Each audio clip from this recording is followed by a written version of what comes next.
Obviously, you start to go for someone who embodies Edgar Allan Poe, and I thought there was like something about John Cusack that hadn't sort of been exploited before. Like he's been in so many films, people really think they knew who he is, but like when I first went to meet John, I thought there was like this sort of dark side that could be exploited. So John was right there on the list, and he was into the movie. So started with John, and then I met Luke for Inspector Fields, which turned out great. He's a great actor, like fantastic English actor who's just about to break out pretty wide, I would imagine.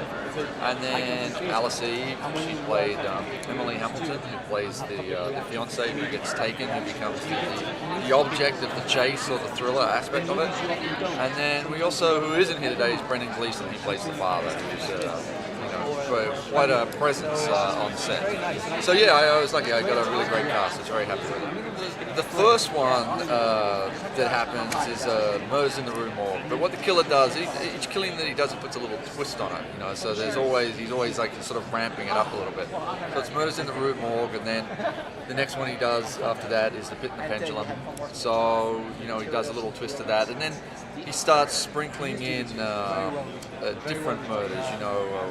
There's a bit from the Telltale Heart, there's a bit from the Casa de Amontillado, and then there's like other sort of stories that we weave in and out. So yeah, there's quite a few of them in there actually. The Poe people out there will get them. Why is Poe such an important historical figure?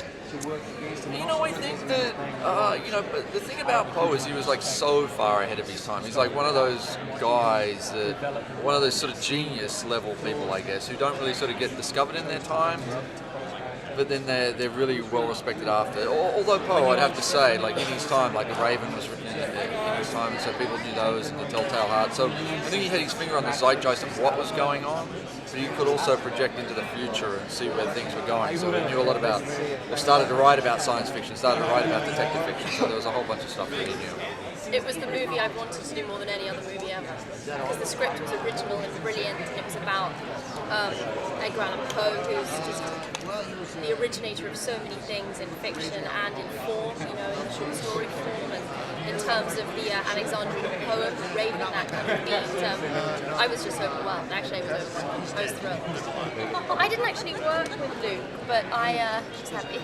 But I loved him. He was wonderful. He was very talented and lovely man. And John, I did a lot of work with, and I think I think it was good. We worked really hard, and we discussed and really engaged with the project. So hopefully it'll show. I play a detective called Detective Fields, who investigates a murder at the beginning of the film. And he sees the crime scene, and somehow it reminds him of a murder. And he doesn't know why. And then he realizes, he does some investigating, he realizes he's read this story, this exact murder in a newspaper. It's written by this writer he's never heard of called Edgar Allan Poe. He obviously reads more of his work and realizes this detective, he's not interested in people who are entertained by this dark side, He tries to clear up this dark side. He doesn't want, it's murder. It's not a detective who's not interested in seeing the entertaining side of it, whereas Poe was. He brings Poe in, and what unfolds is this very tempestuous relationship between the detective, who's like they're like black and white, the complete opposites of the scale. He's an alcoholic, he's an opium user, he's a ladies' man, he's all of these things. I'm very business orientated. I'm a young detective. I'm trying to just go up the ranks in the Baltimore police force, and they're forced to work together to find the serial killer who is inspired by Poe's works.